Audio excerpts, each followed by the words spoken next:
If your child is absolutely terrified of animals, whether it's the neighbor's super friendly dog or, just a bird in the park, you know how stressful that can be. It really can shrink their world and limit what your family can do. But here's the most important thing to know right from the start. This is common, and even more importantly, it's highly treatable. So let's get into it. And when I say treatable, I really, really mean it. Let's just start with a huge message of hope. This number, 90%, well, that's the approximate success rate for kids who get treated for specific phobias using a method called one-session treatment. That is an incredible success rate. So the takeaway is huge. A fear of animals does not have to be a life sentence. Not at all. And really, that's the theme for our entire explainer today. We are talking about a fear that you can fix. I know seeing your child in that much distress is just awful, but understanding the mechanics of how these phobias actually work, well, that's the very first step toward helping them get past it. Okay, so just how common is this? Well, animal phobias are actually one of the most common fears for kids. They usually pop up between ages 4 and 9, and yeah, you guessed it, dogs are the number one culprit. But here's the key thing that separates this from, say, a fear of monsters under the bed. Animal phobias often don't just fade away on their own. They can, and often do, stick around right into adulthood if you don't tackle them.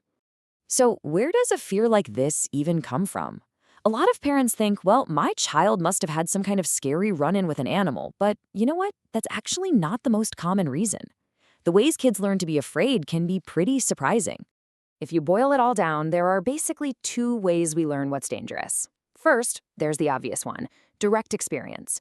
You touch a hot stove, you get burned, you learn pretty quick not to do it again. But the second way, and this is so important for phobias, is indirect experience. That's learning by watching somebody else or just hearing about danger. And this story just illustrates that second path perfectly. So this is Jessica. She had never ever had a bad experience with a dog, but when she was 6, she saw a scary news report about a dog attack. And that was it. That one single indirect experience was enough to plant the seed of a real phobia. Her brain learned dogs are dangerous without her ever actually being in danger herself. So it all breaks down into these 3 main pathways. First, you've got direct conditioning. That's the classic, having a genuinely scary personal experience. But look at the other 2.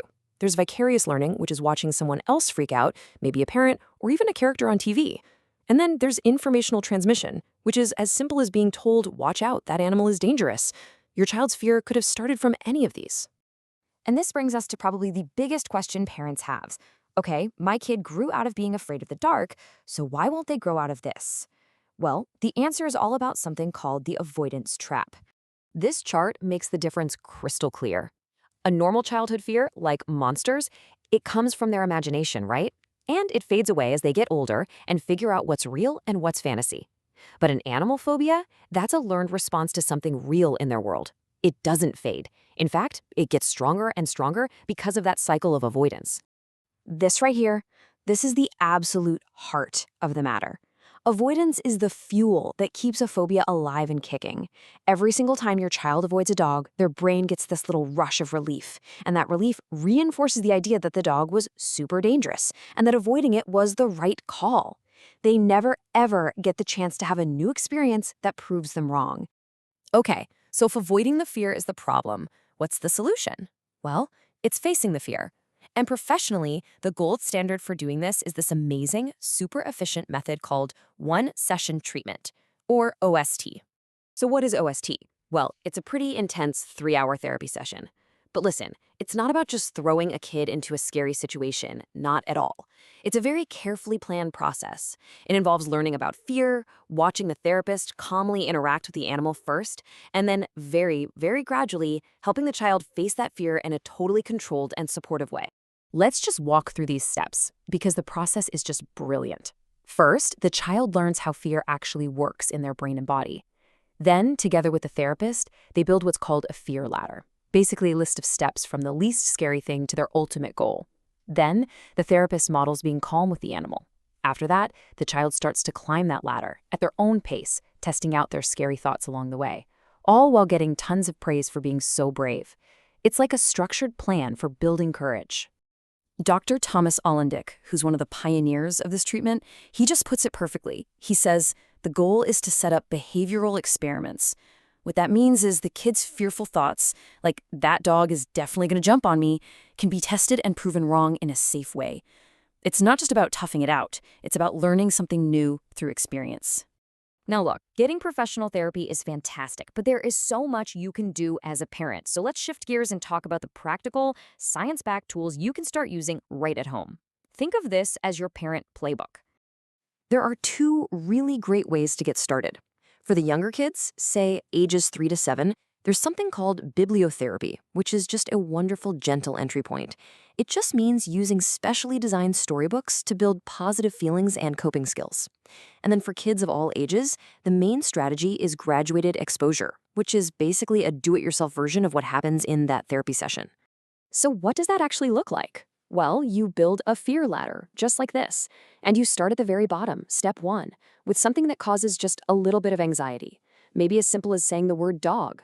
Then you move up, drawing a dog, looking at pictures, then watching videos, and so on, all the way to that final goal.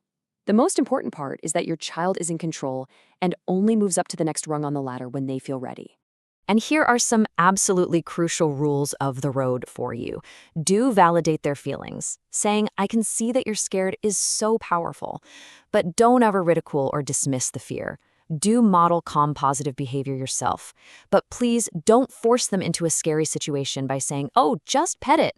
Your job is to be their supportive coach, not a drill sergeant. You want to validate their feeling, but not accommodate their avoidance forever. That's the key.